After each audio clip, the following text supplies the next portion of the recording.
Allora, rieccoci qua insieme tutti. e stiamo già discutendo anche un po' fuori onda, il discorso si era portato sulla questione politica, poi ritorniamo su quella pratica. Passo alle due figure un po' politiche, dopo naturalmente anche la questione territoriale che non è di poco conto, purtroppo per noi.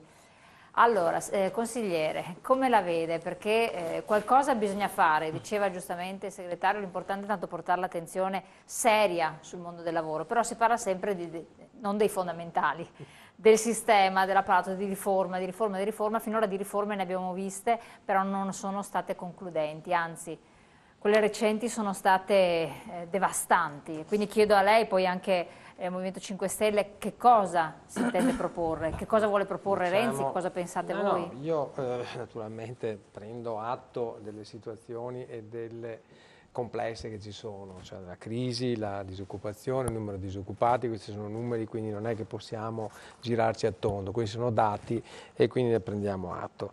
La situazione è peggiorata nel corso degli anni, ad un certo punto no, nonostante le riforme, la Fornero devastante, quelle precedenti non buone, insomma stiamo parlando del lavoro ma ci se ne era un po' dimenticati e prendo spunto da quanto diceva il segretario di Villafora, che finalmente comunque nonostante le difficoltà della politica diciamo, si è parlato di lavoro e credo che questo sia un punto nodale. Naturalmente non è che ci siano delle soluzioni domani mattina, no, che ci sono delle proposte che tengono conto di una situazione complessa come quella di adesso. Però gli imprenditori la vivono la giornata, i lavoratori... Allora, io dico una cosa, solo un dato, 1000 imprese al giorno chiudono, quindi sì, la fretta c'è, la fretta c'è. No, ho capito, c'era però... un avviso comune delle parti sociali. No, non è, io credo una cosa, che sostanzialmente il lavoro o si crea attraverso gli investimenti, si creano i posti di lavoro, o non so come si crea in maniera diversa, insomma. Cioè non è che lo Stato possa assumere persone per tamponare i buchi del lavoro. Primo punto. Secondo punto, io credo che per attrarre investimenti anche dall'estero bisogna sburocratizzare, velocizzare il sistema e sburocratizzare. No, Renzi fa una proposta, quella di ridurre la burocrazia anche per le assunzioni, se avete insomma, citato, e credo che questo sia un punto di partenza, la sburocratizzazione. Poi naturalmente bisogna aprire le porte perché altri investano e dare la possibilità, l'opportunità da parte anche dello Stato di evitare sistemi dove uno ci va dentro e non esce più, per riuscire che uno possa investire e possa anche assumere. Perché la proposta che fa Renzi sulla questione dell'assunzione, se la ricordo, insomma, è quella di far sì che nei primi 3 anni dell'assunzione ci possano essere anche licenziamento diretto e dopo i 3 anni ci possa essere invece l'assunzione a tempo determinato. Allora, questo non è una può grande creare... novità. No, perché c'è già l'apprendistato, c'è l'apprendistato, c'è il tempo determinato. Una forma di apprendistato, certamente, una forma di apprendistato, su questo non c'è dubbio. Naturalmente su questo bisogna creare anche dei canali perché si possa fare questo. Il sposato, che è dell'agenzia interinale, ma anche le agenzie per lavoro della provincia, se esisteranno ancora, non esisteranno più, chissà che fine faranno, questo non lo so. Io credo che queste qua bisogna incrementarlo perché si riesca ad avere insieme la possibilità di incanalare i giovani soprattutto, visto che i dati sono spaventosi, ma anche la riformazione delle persone che perdono il lavoro. Perché anche Ichino lo dice questo, se vi ricordate la questione della flex security, anche se è un po' più pesante, insomma. Ecco. Contratto di ricollocazione praticamente. Esatto, parla. Di ricollocazione. Un contratto di ricollocazione, cioè non possiamo noi abbandonare le persone che rimangono per anni in cassa integrazione, protette giustamente perché hanno una famiglia eccetera, e lasciarle lì a dormire da sole, senza poterle riqualificare, perché io credo che questo possa essere un sistema per riuscire a ricollocare le persone in un sistema del lavoro che possa essere... Posso però dire che il contratto di ricollocazione, per esempio, ce l'abbiamo. Lo so bene che ce l'abbiamo. Abbiamo anche l'obbligo formativo. Il problema che abbiamo è che se non aumenta la quantità di lavoro disponibile, questo è un altro discorso. noi possiamo fare, perché ci sono, allora, la premessa è stata questa, anche cioè, se non ci sono investimenti non c'è lavoro. No, abbiamo fatto anche un accordo tra parti sociali, che oltre agli incentivi statali per la ricollocazione delle persone, affidava uno zainetto, l'abbiamo definito, di ulteriori, come si chiama, una dote di lavoro al lavoratore, per cui se l'impresa lo assumeva, oltre agli incentivi statali, aveva anche un incentivo fatto proprio con gli artigiani, sui fondi bilaterali.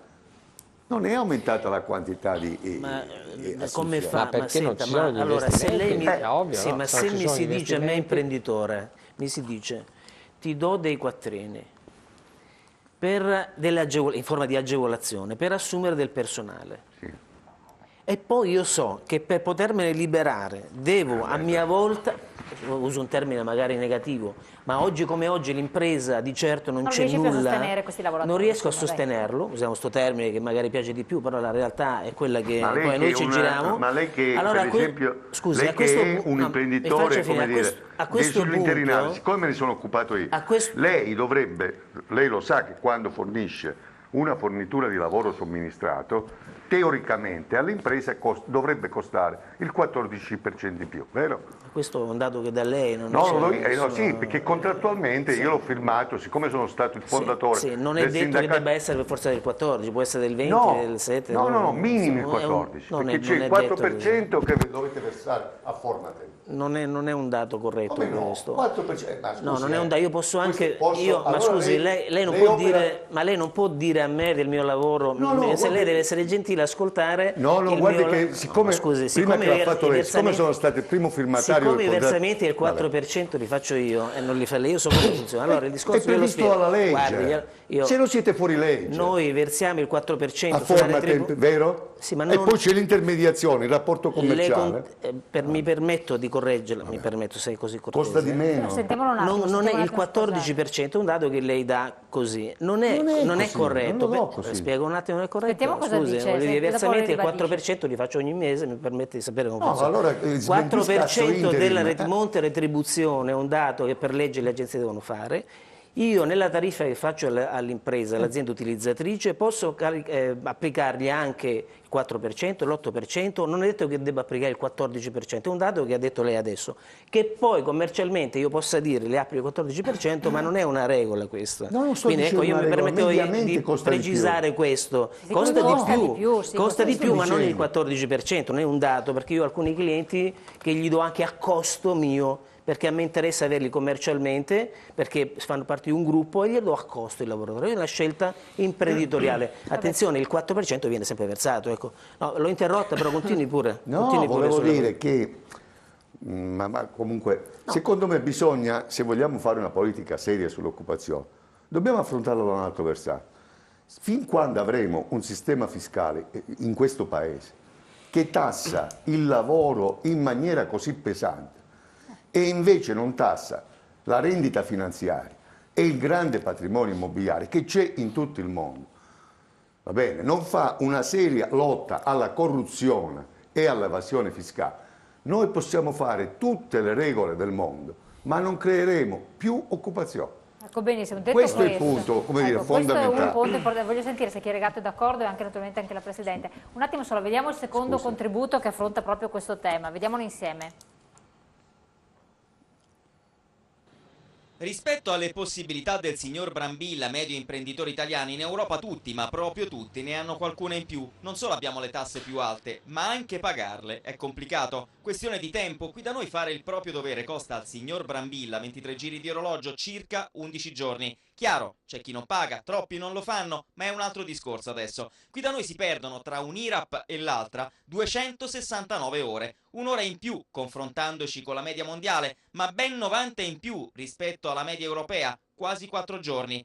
E così, per merito del rapporto della Banca Mondiale, scopriamo da oggi: lo spread del tempo non richiede interessi, ma si paga comunque. È una fetta di competitività che se ne va per il tempo che serve al signor Brambilla per versare le imposte sui redditi e sul lavoro e per pagare i contributi. Ci sono 187 adempimenti, uno ogni 2 giorni, imbuto in cui finisce di tutto. Siamo al 138° posto nella classifica planetaria del carico fiscale, classifica che si legge chiaramente al contrario. Viene in mente quando fece scalpore che uno come Attilio Befera, direttore delle entrate, ammettesse un carico fiscale che sfiora il 70%. Qualcuno sobbalzò sulla sedia: possibile? Sì, possibile. E oggi quella cifra è tra i punti fortissimi e durissimi del rapporto della Banca Mondiale. La pressione fiscale, sempre lei, sui profitti della ditta Brambilla incide per il 65,8%, è più quello che se ne va di quello che si prende. Ogni 3 euro, 2 vanno all'erario. In Francia si sta più leggeri, in Spagna anche, e in Germania, come al solito, ci si prende il meglio che l'Europa ti dà. 40 miliardi invece è un'altra cifra, spuntata sempre oggi. Da qui alla fine dell'anno è questo il bottino che il fisco incasserà. Per le società il prelievo sugli acconti è salito al 101%.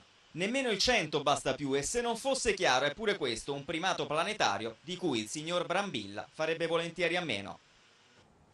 Però non può farne a meno, Chieregato.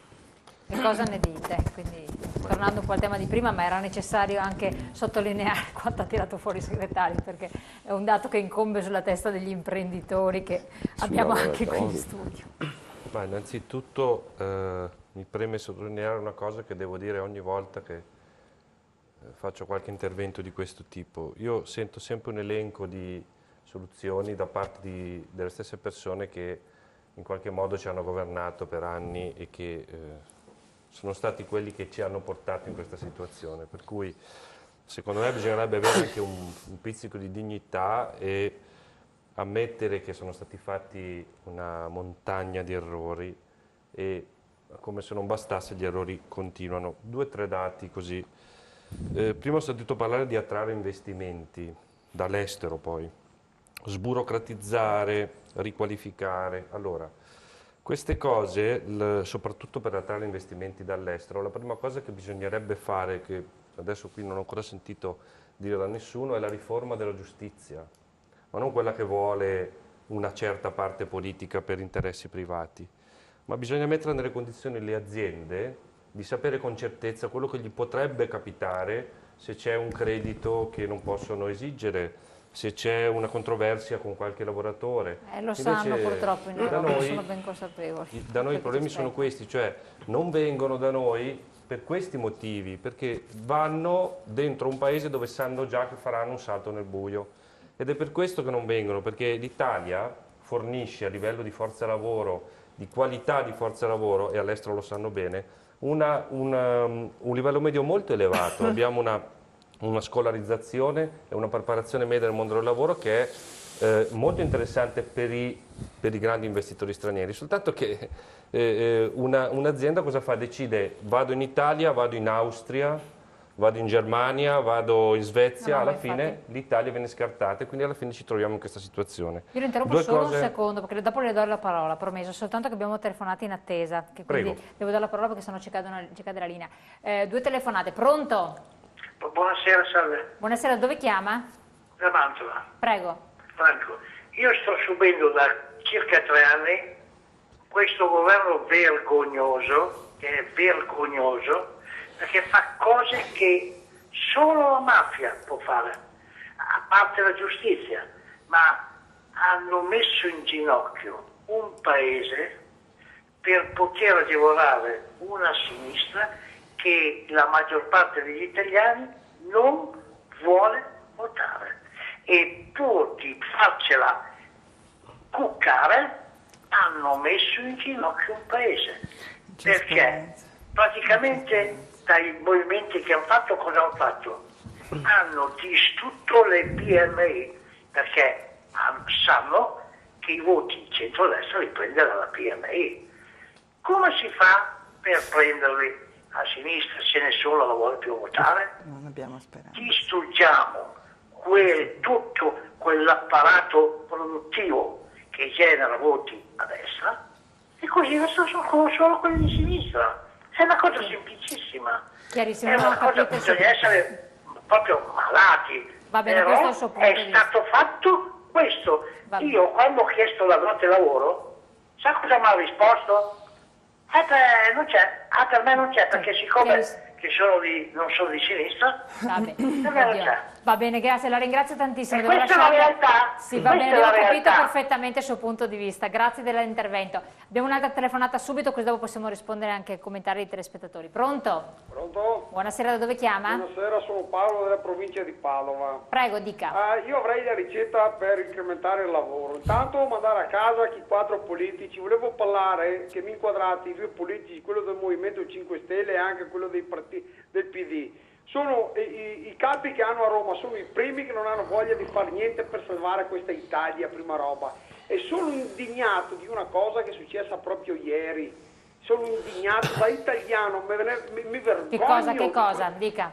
Cosa è successo ieri? Guardando i telegiornali, il nostro vice premier Alfano è andato in via della Sfiga di Milano a dire a quello dell'orologeria che avevano preso i delinquenti, fatto bene, ma nessuno è andato a vedere quell'imprenditore di 52 anni che si è impiccato perché loro le hanno rovinato, quella gente ci sta rovinando. Se volete far posto lavoro, mandate la gente in pensione con 40 anni di contributi, no con 45 o 50 anni di contributi. Va bene. State rovinando voi il paese, perché per i vostri benefici vi state intascando soldi dalle nostre tasche, ci li state prendendo direttamente dal portafoglio. Va bene, grazie del suo intervento. Una terza telefonata, pronto? Se no, un attimo, è saltata la telefonata, possiamo... Sento comunicazione dalla regia, appena mi aggiornano se la riprendiamo subito. Do a lei la parola che così chiude il discorso e può anche commentare quanto dicevano i telespettatori. Guarda, rispondo subito anche perché chiamate in causa. alla seconda telefonata che ha messo insieme noi con gli altri partiti. Noi abbiamo restituito il denaro dei rimborsi elettorali, non l'abbiamo neanche ritirati, abbiamo messo su un fondo per le PMI i soldi in eccesso degli stipendi vergognosi che vengono elargiti ai parlamentari. Queste sono cose ormai note a tutti, per cui paragonare il Movimento 5 Stelle con gli altri partiti è una cosa indegna che io non posso accettare, anche perché non corrisponde alla realtà. Per quanto riguarda il primo spettatore che parlava del fatto che lui non è di sinistra, per cui non ha ricevuto assistenza sul lavoro, io lo invito a mettersi in contatto con i nostri gruppi locali del Movimento 5 Stelle e sicuramente magari lì potrebbe avere qualche aiuto, non dal punto di vista di quelli che finora sono stati dati dai politici, ma magari per riuscire a capire come muoversi e come cercare di avere un beneficio dal punto di vista lavorativo. Io volevo dire 2 cose al signore della CGIL che ho qua di fianco. Allora, il sindacato, senza nessun intento polemico, ci mancherebbe, poi lei mi sembra una persona molto a modo.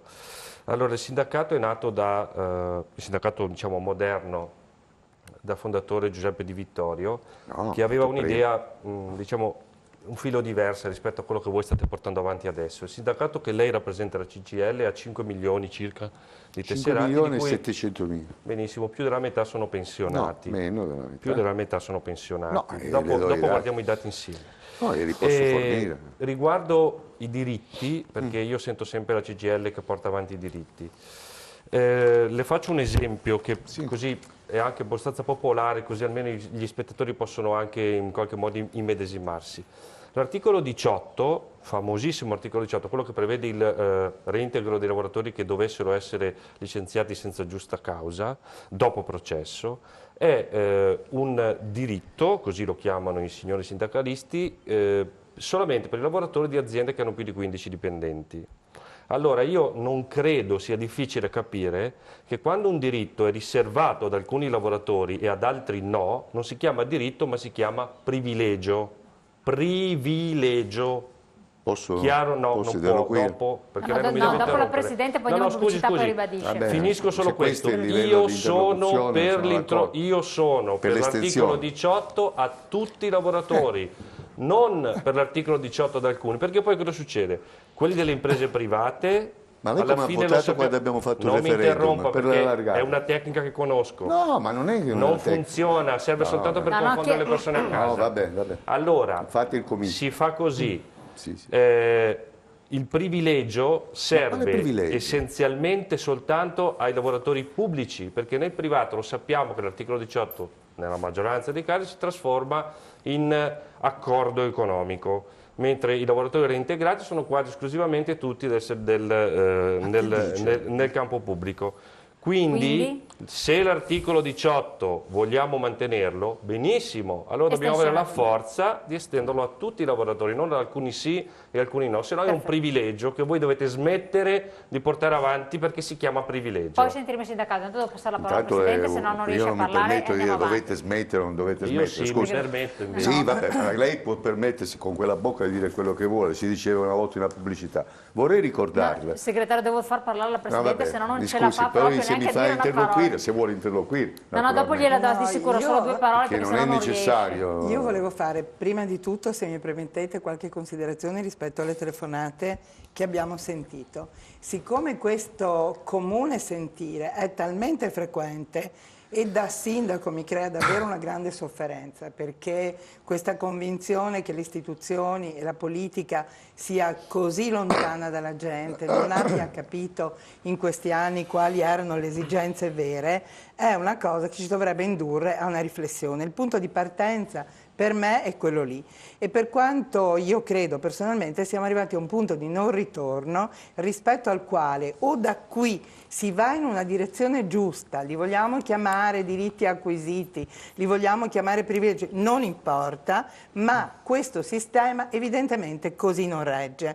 Poi vi devo dire che ho anche avuto la visione di un Presidente del Consiglio che a una giovane ragazza senza lavoro che gli chiedeva come e cosa, aveva suggerito di sposarsene uno ricco. Quindi noi abbiamo vissuto anche questo nell'ultimo ventennio, della negazione di una crisi che invece c'era e pesante e che i sindaci hanno sempre vissuto nella consapevolezza molto da vicino, perché le cose di cui parliamo, cioè la mancanza di lavoro, la disoccupazione giovanile, io aggiungo la perdita di lavoro e la difficoltà della ricollocazione di quelli che oltre i 40 o verso i 50, perché la ditta chiusa, vengono licenziati.